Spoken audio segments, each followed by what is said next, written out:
Il était une fois, dans un petit village africain niché au cœur d'une vaste savane, un jeune couple qui attendait la naissance de leur premier enfant avec impatience. Le père, Mbaku, était un chasseur respecté, et la mère, Amina, était connue pour sa sagesse et sa beauté. Le village était en fait en prévision de la naissance, car un enfant était toujours considéré comme une bénédiction. Le jour tant attendu arriva enfin. Amina ressentit les premières contractions au lever du soleil, et la sage-femme du village, une vieille femme nommée Nana, fut appelée pour l'assister. La naissance fut difficile et douloureuse, mais au crépuscule, un cri perça le silence de la nuit, l'enfant était né. Cependant, le bonheur fut de courte durée. En regardant de plus près le nouveau-né, Nana et les autres femmes présentes remarquèrent quelque chose d'inhabituel. L'enfant avait une petite touffe de poils sur la tête, semblable à la crinière d'un lion. Les villageois superstitieux prirent cela pour un mauvais présage. Certains murmuraient que l'enfant était maudit, d'autres disaient qu'il était béni par les esprits des ancêtres. Mbaku et Amina, bien que surpris, ne laissèrent pas les superstitions des autres ternir leur joie. Ils décidèrent de nommer l'enfant Simba, en hommage au grand lion qui régnait sur la savane.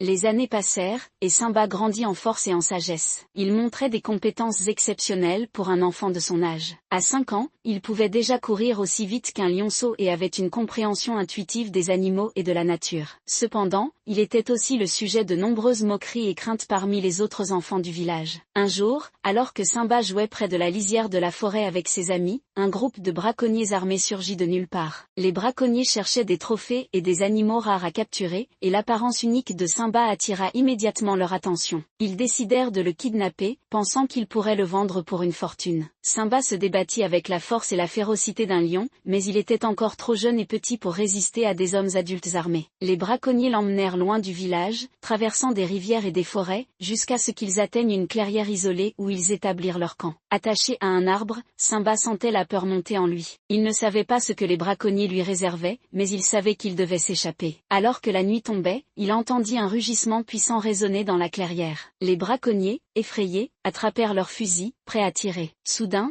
une lionne majestueuse, suivie de plusieurs autres lions, apparut à l'orée de la clairière. Les braconniers ouvrirent le feu, mais les lions étaient trop rapides et trop nombreux. En quelques minutes, les braconniers furent neutralisés et s'enfuirent, laissant Simba derrière eux. La lionne s'approcha de Simba et, à sa grande surprise, le détacha délicatement avec ses dents. Elle le renifla curieusement, comme si elle reconnaissait en lui quelque chose de familier. Simba sentit un lien inexplicable avec la lionne et les autres lions qui l'entouraient. Il semblait l'accepter comme l'un des leurs. Simba fut emmené par les lions dans leur repère, une caverne cachée derrière une chute d'eau. Là, il fut présenté à la meute, dirigée par un grand lion au pelage doré nommé Aslan. Aslan expliqua à Simba qu'il l'avait sauvé parce qu'ils avaient reconnu en lui l'esprit du lion. Il croyait qu'il était destiné à accomplir de grandes choses et à protéger la savane. Au début, la vie avec les lions fut difficile pour Simba. Il devait apprendre à chasser, à se battre et à survivre dans la nature sauvage. Mais avec le temps, il devint de plus en plus fort et agile. Il apprit à comprendre le langage des lions et à vivre selon leurs coutumes. Il devint rapidement un membre respecté de la meute. Pendant ce temps, au village, Mbaku et Amina étaient dévastés par la disparition de leur fils. Ils avaient cherché partout, mais sans succès. Les villageois pensaient que Simba était mort ou qu'il avait été emporté par les esprits de la forêt. Mais Mbaku et Amina n'abandonnèrent jamais l'espoir de le retrouver. Un jour, plusieurs années après l'enlèvement de Simba, une terrible sécheresse frappa la savane. Les animaux mouraient de soif, et les récoltes du village dépérissaient. Désespéré, Mbaku décida de partir à la recherche d'une source d'eau cachée dont il avait entendu parler dans les légendes.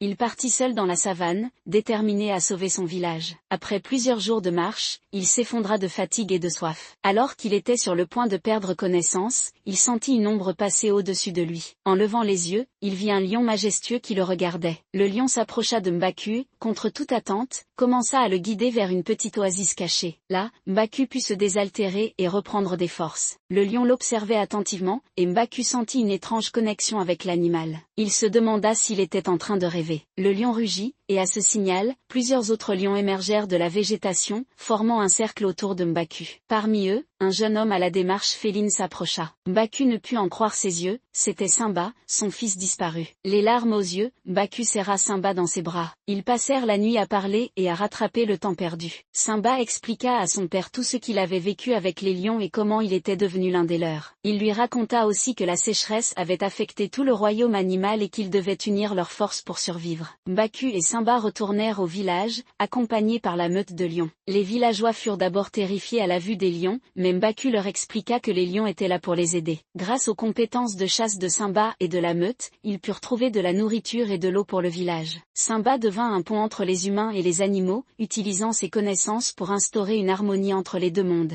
Les villageois commencèrent à voir Simba non plus comme un enfant maudit, mais comme un sauveur et un leader. Avec le temps, la sécheresse finit par céder, et la pluie revint sur la savane. Le village prospéra de nouveau, et les liens entre les humains et les lions se renforcèrent. Simba était désormais reconnu comme un héros, et sa famille était fière de lui. Simba continua à vivre avec les lions, mais il revenait régulièrement au village pour partager son savoir et aider son peuple. Il était devenu un symbole de courage, de résilience et d'unité.